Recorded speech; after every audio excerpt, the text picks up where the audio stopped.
Michael Scott, the man, the myth, the legend, the top seller at Dunder Mifflin Paper Company and manager of the top producing branch. Does Michael Scott have business wisdom to share? Stick around and we'll find out.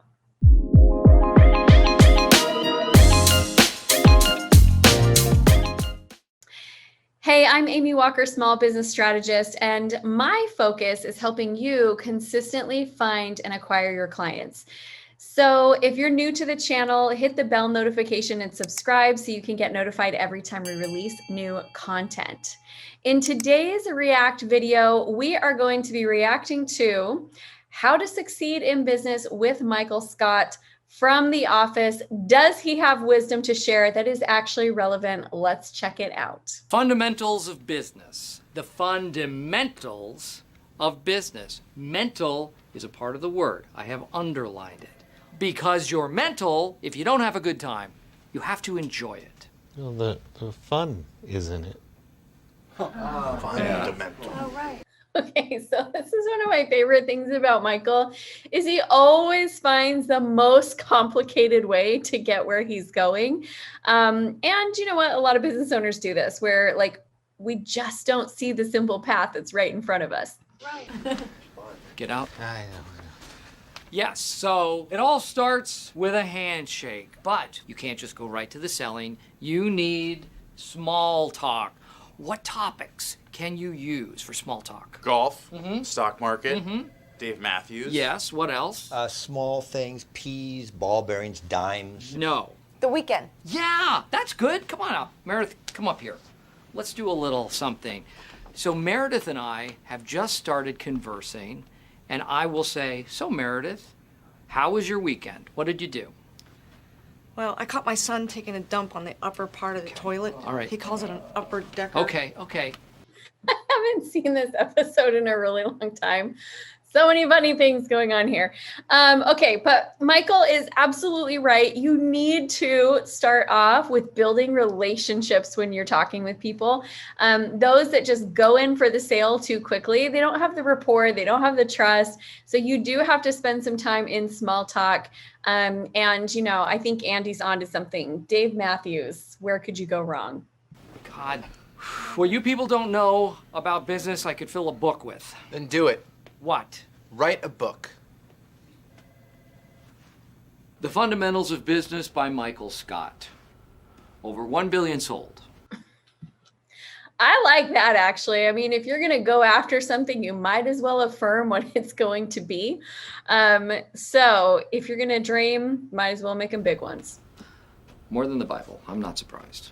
Chapter 1. The businessman. Daryl. Hey. I would like to give you the only copy of Somehow I Manage, unfinished. If there's anybody here who can finish it, it's you.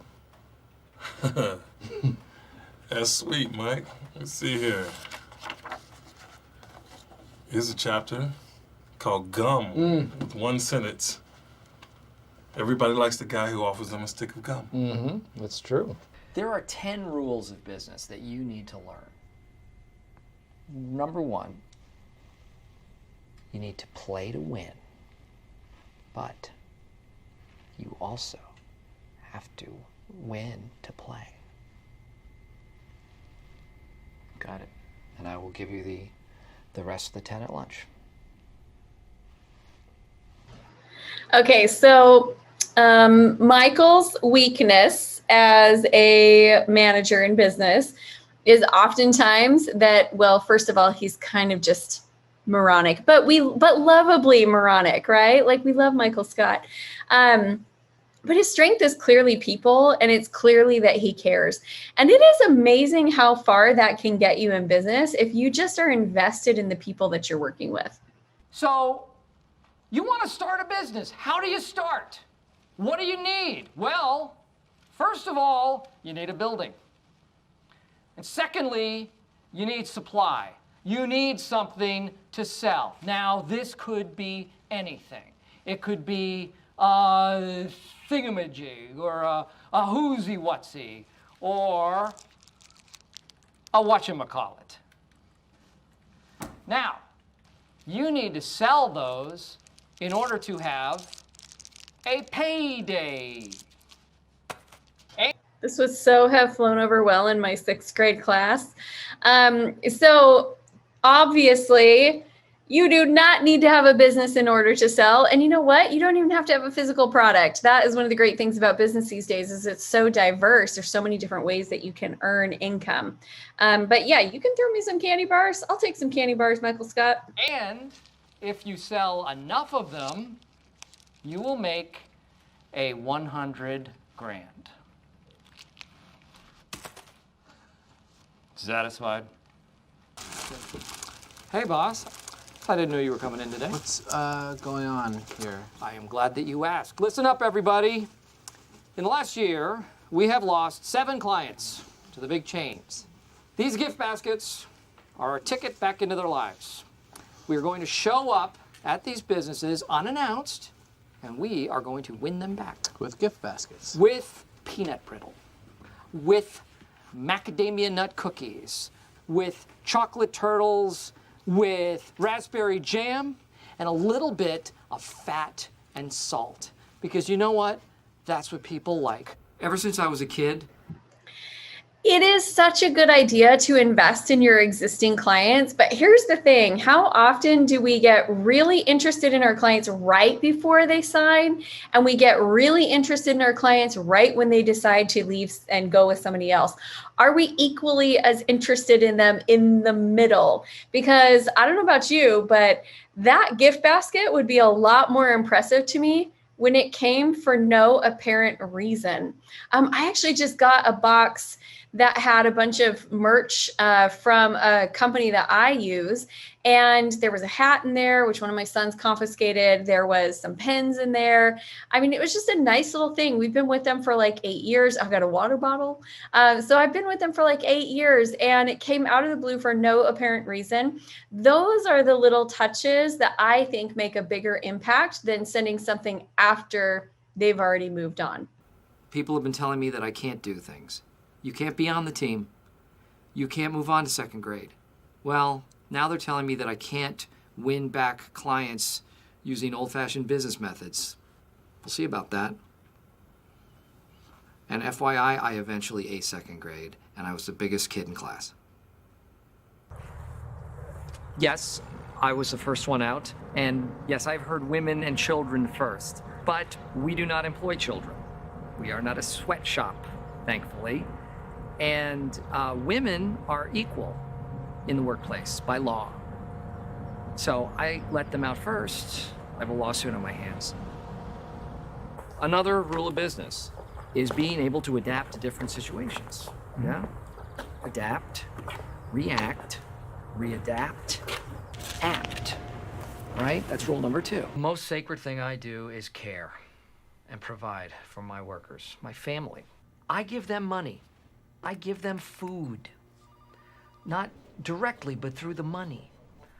I heal them. Today, I am in charge of picking a great new healthcare plan, right? Okay, so corporate culture and having a tight-knit, connected group is really, really important. I think actually your corporate culture is one of the most important foundational pieces when you get into scaling your business. Because if you've got a great culture, that will help you with attracting the right talent. It will help you with retention of the right talent. It will help work be more productive. Really, really important. However, you got to have some boundaries. So if you find yourself getting into that position, which guys, it does happen, where as the business owner, you actually feel like everyone else's lives are in your hands, it's not a healthy relationship. It's not a healthy boundary. And it's going to get stressful. So have some boundaries, great tight-knit culture with good solid boundaries. It's kind of a magic space for management. Right? That's what this is all about. Does that make me their doctor? Yes, in a way. Yeah, like a specialist.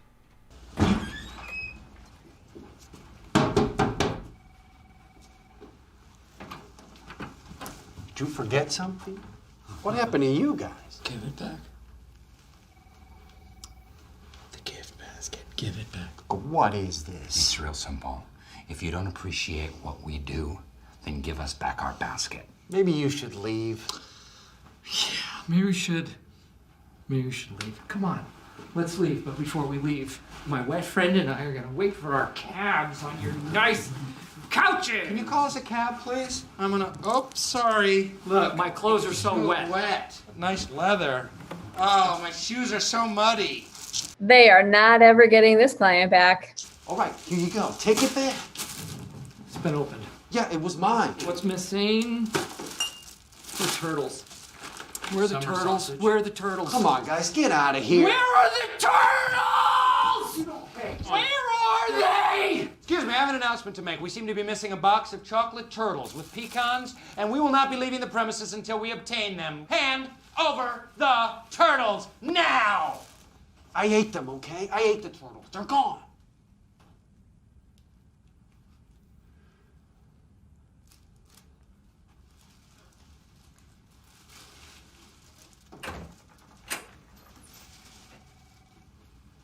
We'll bill you.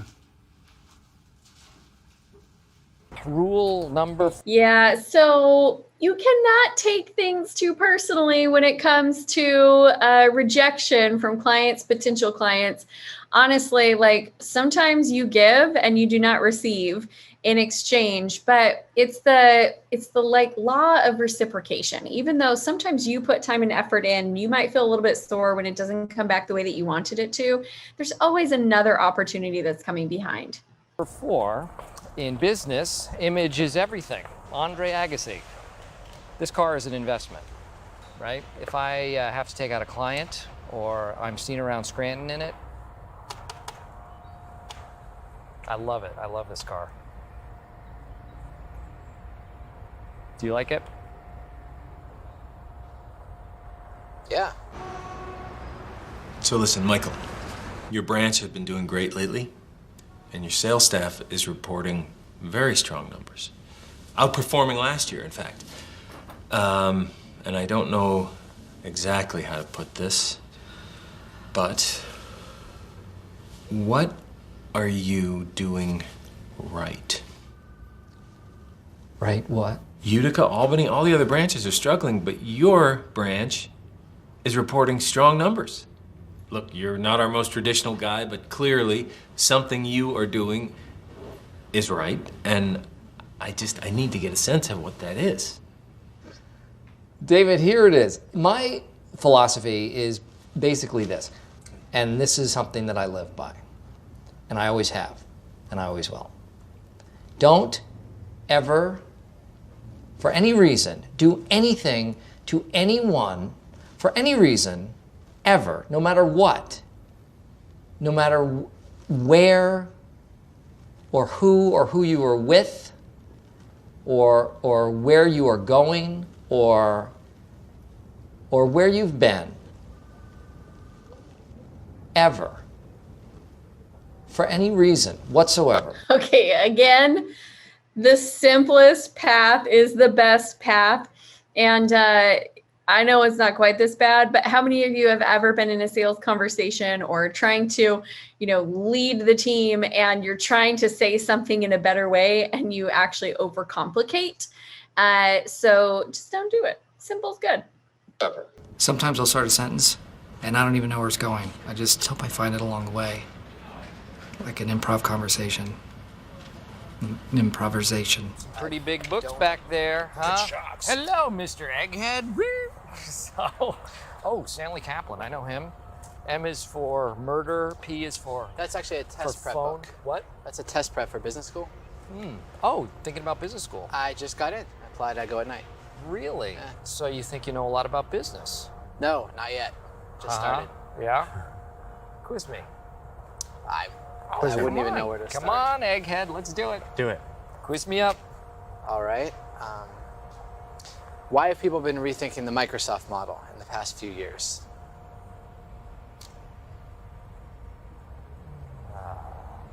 When I was Ryan's age, I worked in a fast food restaurant to save up money for school. And then I've lost it in a pyramid scheme, but I learned more about business right then and there than business school would ever teach me, or Ryan would ever teach me. Let me ask you, did you accomplish what you wanted? Listen, lady, you can expect these kind of repercussions as long as you keep trying to poach our people. I'm taking Stanley. Then we will burn Utica to the ground. Granted, maybe this was not the best idea, but at least we care enough about our employees that we are willing to fight for them. And if you so much as harm a hair on Stanley's head, we will burn Utica to the ground. Okay, so do you care enough about your employees that you are willing to stand up for them and fight for them? So in my company, we have a policy that we will not throw anyone under the bus. So when we believe in taking ownership and taking accountability, but we will present that as a team. So if we make a mistake, it doesn't matter who it is on the team. We are not going to go to a client and say, oh yeah, well, that was so-and-so, they just messed up. We are going to go and we are going to say, we are sorry that this happened. We are going to work together as a team to make it right. And here is what we are doing. And internally, we'll have those conversations with the person who made the mistake, correct the behavior, correct whatever happened, whatever that gap was. But that's how we show up and fight for our team members, is by not throwing people under the bus. But I will not burn anyone to the ground for messing with my team members, because I'm not an arsonist. Just saying. Not go to business school. You know who else didn't go to business school? LeBron James, Tracy McGrady, Kobe Bryant. They went right from high school to the NBA. So it's not the same thing at all. At least he recognizes that it's not the same thing. All right, my friends, there is always good wisdom to learn in every scenario. Anytime I go into a business, I'm able to observe and learn and figure out ways that I want to be able to do my business better. So top lessons to learn from Michael Scott: honestly, care about your people, keep things simple, make client relationships a priority, and, have healthy boundaries. I think that would be my top lessons from Michael Scott's leadership style today. All right, my friends, thank you so much for being here with us. If you want to see more Business Coach Reacts videos, click into the playlist and you can watch some more. My favorite is the Tommy Boy episode. And if you haven't done it yet, make sure that you subscribe to the channel and hit the bell notification so you can get notified every time we release new content. Thank you so much for being here. Have a great day, everyone.